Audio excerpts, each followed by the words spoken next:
Today we're going to be showing you how to make your own homemade wholesome bread.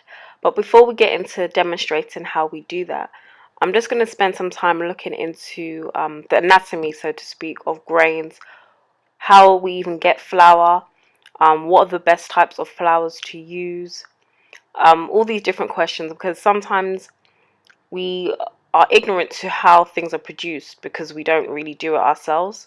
So it's important to understand how it comes about so we can make the correct and the most healthy choices for ourselves and our families.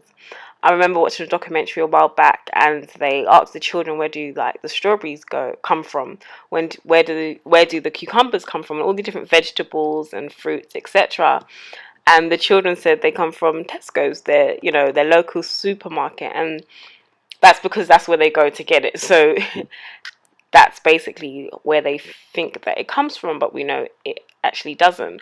So having an understanding of where these things comes from will help us make intelligent decisions on what types of flours, rice, grains, etc. to use for our family. So let's get into it. So the question that I want us to have in mind as we go on in this short clip is, what are the best type of flours to use? Because obviously we're making bread and we use flour to make bread. So what are the best types of flours to use? And hopefully we can answer this question by the end of this video. Now, flour is made up of a grain. So before the process of milling, because that's what makes flour, before that process takes place, there is a grain, which we can see in the picture. Now, there's many types of grains. The definition of a grain is a kernel of seed, because sometimes when we think of grains, what comes to my mind, or what used to come to my mind, is wheat. But there's a variety. There is so many different grains out there, and we kind of see that definition given in the Bible in 1 Corinthians chapter 15 verse 37, and it says, "And that which thou sowest, thou sowest. Thou sowest not that body which shall be, but bear grain. It may be chance of wheat or of some other grain." So the Bible's telling us that there is other types of grains, and we can see this in this picture here. This is just some of them. There's so many more. We have wheat, we have barley, rye, rice, maize, which is corn, and oats and millet. And this is just how this is the first stage of getting any type of flour. You have the grain, and there's a variety, a large amount, different types of grains. Once these grains are ready to be picked, they look a little something like this. Now I think this is wheat, I'm not too sure, but this is a picture of some type of grain that has grown and is now ready to go through this process of milling. Now we asked the question at the beginning, what type of flour is the best flour to use? And the answer to that is the flour that consists of the whole grain, which basically is the whole of a grain. Now inside a kernel of a grain consists three parts, and these three parts enable the grain to be balanced. So as you can see, it has BRAN, which has fiber, B vitamins and trace minerals. The endosperm has carbohydrates and proteins. The germ has vitamin E, vitamin B, and healthy fats. Now, the combination of all these three parts and these three different types of nutrients that it brings gives you a balanced state. So if you're eating loads of whole grain, pastas, rice, flours, etc., then you're getting the full balanced amount of nutrients in what you're eating. But what happens is when we have white flour, white rice, white pasta, all these different things, what happens is this next slide, where the endosperm is extracted from the grain, and then that is used to produce the different types of flour or the white rice, etc. Now the question is, is there anything wrong with just eating what's wrong with just eating the endosperm? It is a part of the grain. Now there's nothing wrong with the endosperm, but eating it by itself, there is something wrong with that, because you're not getting a balanced amount of nutrients which God intended for us to have in the whole grain, which consists of, like we saw in the previous slide, the BRAN, the endosperm, and the germ.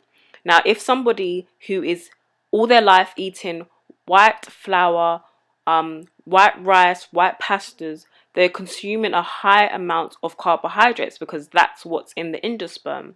Now, if you're just having that year after year and all your life, then this is what causes diabetes, what causes all types of health problems, because you're not having a balanced amount that God intended to be in the grain, which we should be consuming. Now, it's easy for people to go to the other extreme and say, you know, not having any grains at all, and bread's bad for you, and pasta and rice and all these things are bad for you, which to a large extent it is, because of the process in which it goes through, which we just briefly explained.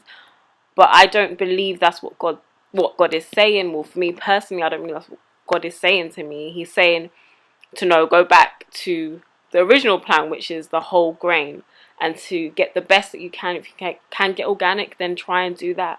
But even just making a simple step as in introducing whole grain foods into your diet, flour, and there's many different types of flour which I'm going to list at the end. Rice, whole grain, brown rice, pasta, all these things, they are easily accessible for us now. So making these changes, you will see changes not only in yourself but in your family also. So the best types of flours to use when making bread is flours that consist of the whole grain. And as we can see now, I'm going to list all the different types of flours which are whole grains, which you can buy. If you can't buy it in your local, we're in the UK, if Tesco, Sainsbury's don't sell it, then you can go to health stores. They should have these types of flours, and if you want to buy it in bulk, you can go online and do that, because it actually works out cheaper if you buy it in bulk. I'm also going to leave a link in the description box, which you can check out a website which lists all the whole grains that there are and gives a bit of background and a description of them, so you can check that out on your own time and continue your own research on whole grains. These are just some scriptures of the Bible mentioning the different types of flours that we previously listed. In Exodus 9:22, it speaks about wheat and rye. It's spelled R-I-E in this verse, but we usually spell it R-Y-E, but it's speaking about the same thing. Also in Ezekiel 4:9, it speaks about millet, barley, wheat, and spelt, which is they call fitches, but when you look up the word in the original, it's actually spelt flour. So yeah, these are some of the just script references for you to look in your own time. Now, with everything that's been said, there may be times that we may be required to eat white rice or white flour, etc. But we are to do the best that we can in whatever circumstances that we are in.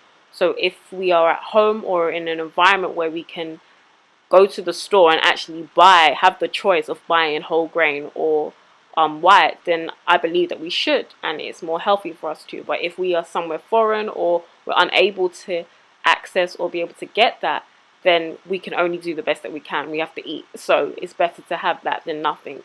So in everything, we have to be balanced and know that these principles apply differently in different circumstances. So now that you've chosen one of these whole grain flours, we're now going to demonstrate how to actually make it. So please stay tuned for part 2 of how to make your own bread. So see you in part 2. Bye!